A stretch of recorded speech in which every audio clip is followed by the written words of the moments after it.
sont des propos d'un garant de la nation. C'est le représentant des dieux en RDC qui a parlé. Donc, il n'est pas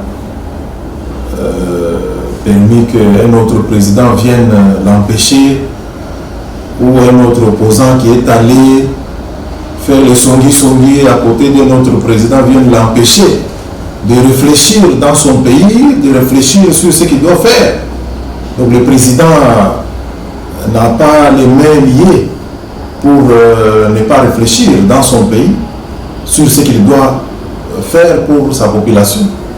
C'est pour cela qu'il a dit en âme et conscience, et c'est vrai, le président n'a personne pour l'empêcher de réfléchir sur l'avenir du pays, sur les actions de gouvernance qu'il compte mener pour le bien de sa population.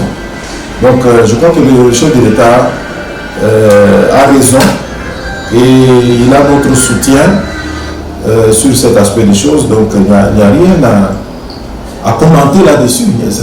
C'est hors de tout commentaire. C'est sans commentaire, il faut le dire.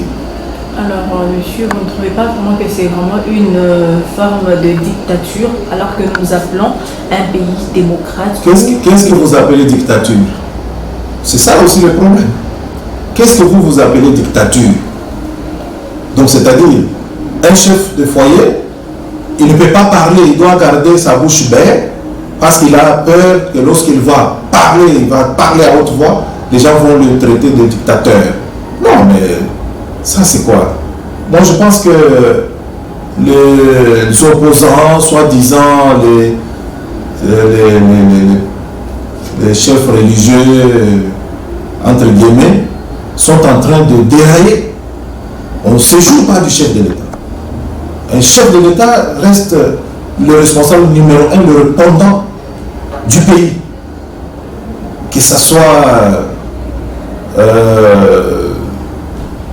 n'importe qui ne peut pas l'empêcher de réfléchir, parce que c'est d'abord empêcher un citoyen de réfléchir, c'est un sacrilège. Mais que dire d'un chef de l'État? Parce qu'il réfléchit. Il n'a encore pris aucune décision comme un acte changeant la Constitution, aucune ordonnance.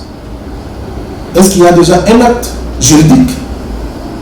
Pourquoi les gens sont en train de se fourvoyer? Tout simplement parce que le chef de l'État a voulu réfléchir à haute voix.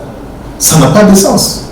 Laissons le temps au temps, et puis on va analyser la situation quand il aura pris des mesures effectivement concrètes.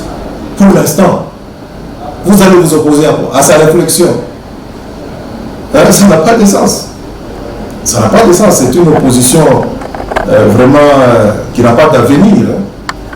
Moi je crois. Donc le chef de l'État réfléchit, il est libre et personne ne peut l'empêcher, je répète, ce que le chef de l'État a dit. Alors monsieur, est-ce que vraiment la Constitution a joué, à donner l'impact négatif sur parce que nous vivons aujourd'hui, il y a des crises sécuritaires, économiques et consorts. Alors pourquoi est-ce que le chef de l'État veut vraiment changer la Constitution? Est-ce que ça a de l'impact sur notre pays négativement? Vous savez, la vision d'un chef de l'État n'est pas à comparer avec les opposants ou le prélat catholique ou je ne sais pas, n'importe quelle populace. Le chef de l'État, c'est quelqu'un qui est très bien informé parce qu'il côtoie tous les diapasons.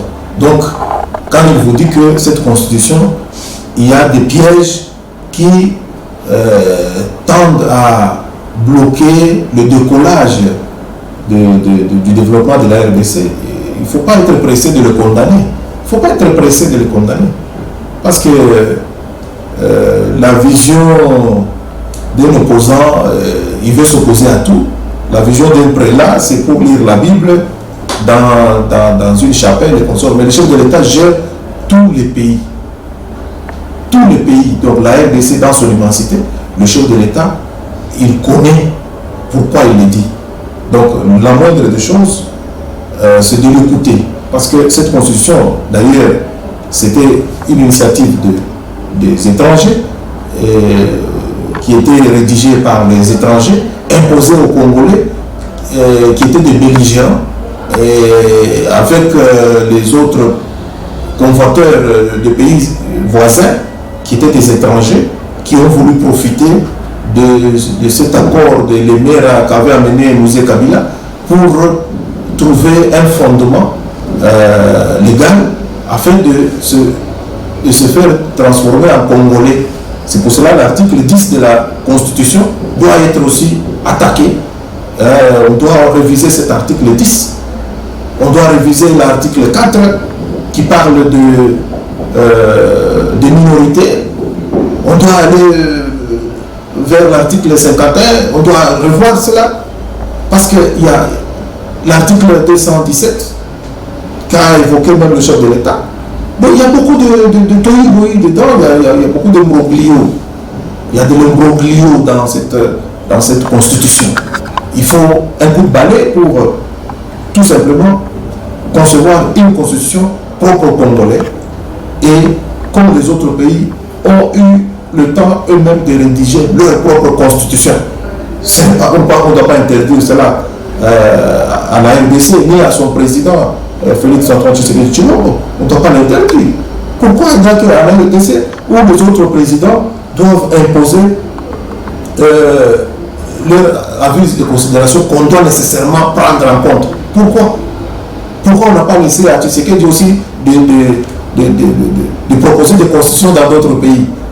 Non, mais vous savez, même les opposants, ce sont des opposants de paille qui sont au service de l'Occident. On connaît que ce sont des commissionnaires en politique. Donc, leurs avis et considérations, on n'en a pas besoin. Nous avons besoin de faire tabula rasa, commencer par faire un plan pour notre avenir.